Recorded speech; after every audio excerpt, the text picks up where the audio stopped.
Whatever you loose in heaven, I will loose on the earth. We were in a tremendous spiritual struggle. Church is locked up. A lot of internal problems. It's not the enemy from without. It's basically the enemy from within that stops revival. Internal problems. Saints that were selfish, self-centered. Everything had to hinge around them. And I was frustrated. We needed a Holy Ghost breakthrough. The friends of mine told me, said, there's an evangelist, you need to get him and have him come preach for you now. We're going to warn you, he's a little on the rough side. He's a straight shooter and he's tough. But he'll put your church 5 years down the road. And I thought, man, if anybody put me 5 years down the road, I want him, tough or no tough, I'll take him. So I invited him to come. First night he preached against everything but breathing.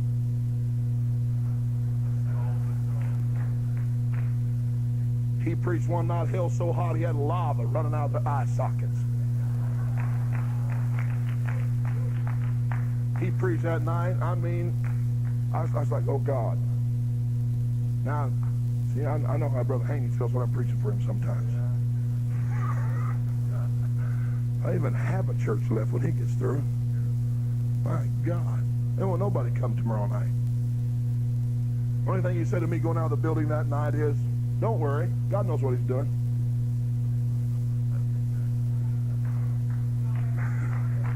Now, this evangelist was kind of unique because when things get locked up, he'd freeze on me. He'd just stop.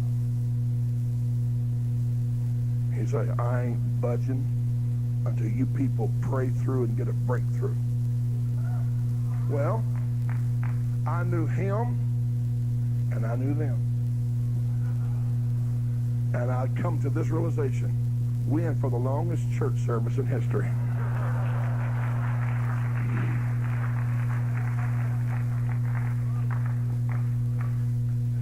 I mean, he just, and there, and I'm, God, what are we going to do? What are we going to do? I mean, they're staring at each other. The battle of the will. I said, oh God, what am I going to do? What are we going to do, God? Help me. Help me, God. Should I tell him to sit down? He pretty tough. I hate getting a fight up here.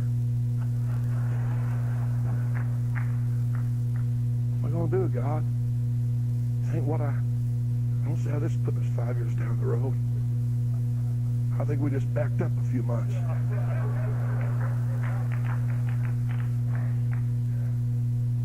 And all of a sudden, I got this great idea. Why don't you forget him and them and just worship me? Man, hey, I love you, Jesus. I praise you, Lord. I magnify your name.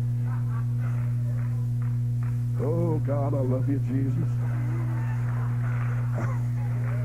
I worship you, Lord. Please help somebody to budge here tonight, God. I love you, Jesus. Now listen to me. Listen to me. All of a sudden,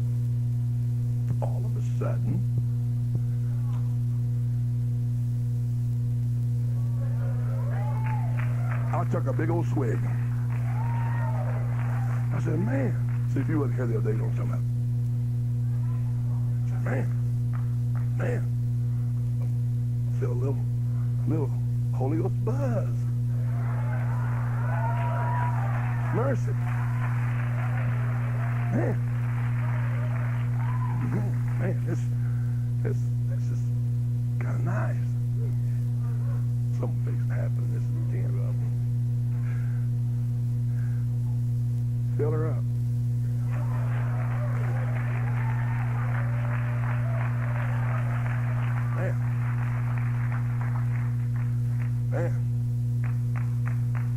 I said the other day, I guess I can say it again,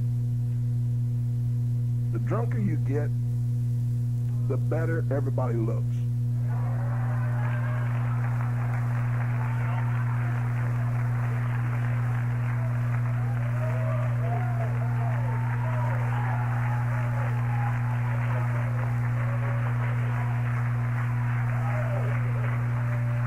And I'm like, boy, that's a pretty good evangelist. I might have to pay him more than $75 a night. That just kind of slipped out. Bunch of tightwad. And that went over real good. And I'm like, man, them saints, maybe they ain't devils after all.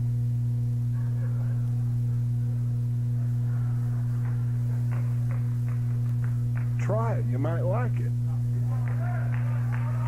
I know some of you have been to Spiritual Alcoholics Anonymous, but I can't help it. You haven't been to a spiritual detox center, but I can't help that. Never mind. I'm getting sidetracked. And all of a sudden, I mean, it just starts coming in waves. And I'm like, whoa, God. And then all of a sudden, I took the step. Stepped into God's world. And when I stepped in there, something exploded in my spirit. And this is what it said. Who art thou, O Spirit, that you would exalt yourself against the living God? See, whatever you loose in heaven, he said, I'll loose in earth. But if you're going to loose it in heaven,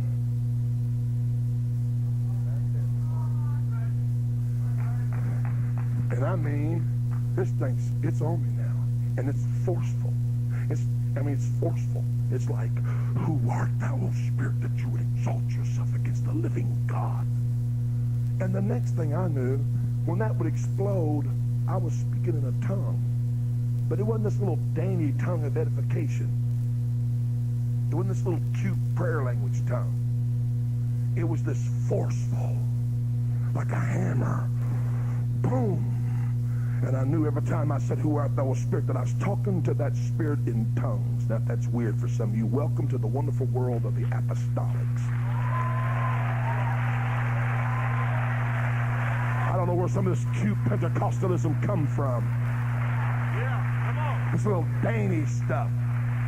This little put it in the program, or let's keep it safe. Let's keep it safe. Let's keep it in the box. I'm telling you, you will never have revival in the box. Your little cute schedule, you know what you're going to do before you get there. That's how come you can't get a half a crowd to come. But if you ever start having church in the seventh step, honey, they'll come out of the woodwork.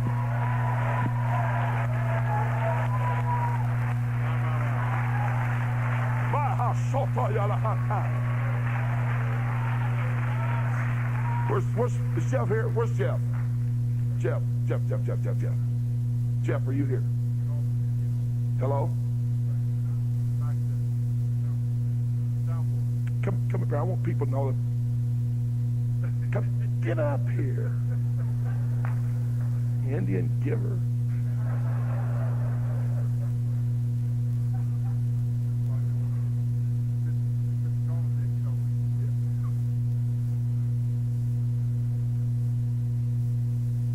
I can't see all these spotlights.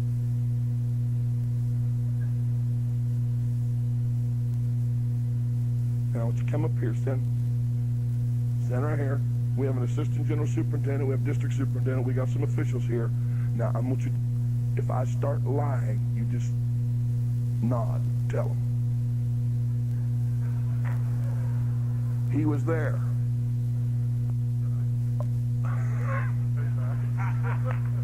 All of a sudden, I knew, son, I am locked up with this thing.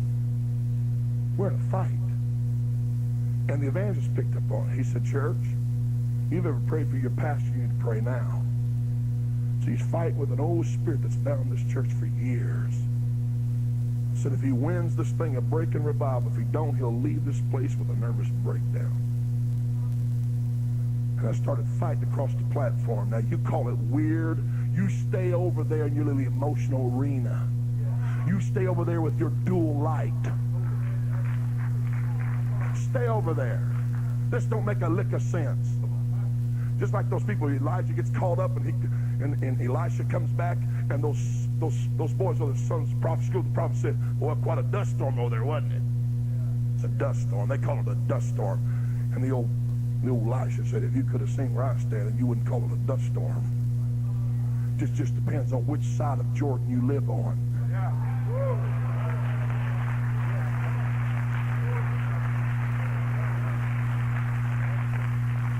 I start across the platform like I was sword fighting something, and the church is praying. It's weird, isn't it? Welcome to God's world.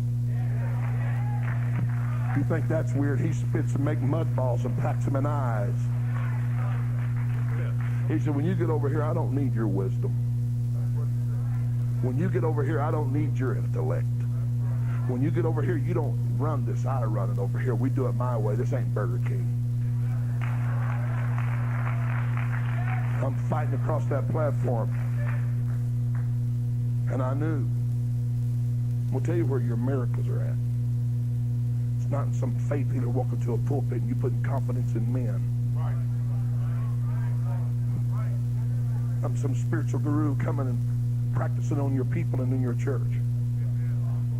The dimension that we're after and the miraculous that we're after is going to come when the church and the body enters into the arena that I'm talking about. And that's where the Holy Ghost is trying to get this camp.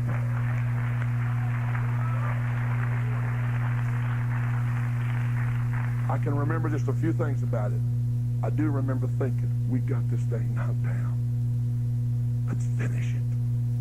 Let's finish it. Did it happen or not? I fell to my knees screaming. Power of God hit that place, Brother Wilson. Knocked me across the platform. I mean, across it. I hit on the other side, and when I hit, it looked like a machine gun sprayed through that congregation. They started falling in between the pews and across the pews, slayed in the spirit. If you've ever been in that holy of holies, this over here doesn't satisfy. Oh, you like it because you have to go through it to get to where you need to go. But hey, this is just a step to it. Yeah. Listen to me. When I stood up, there was a woman, first-time visitor. She had came with a woman in our church by the name of Lisa Kellogg. This woman had been in a bad car wreck.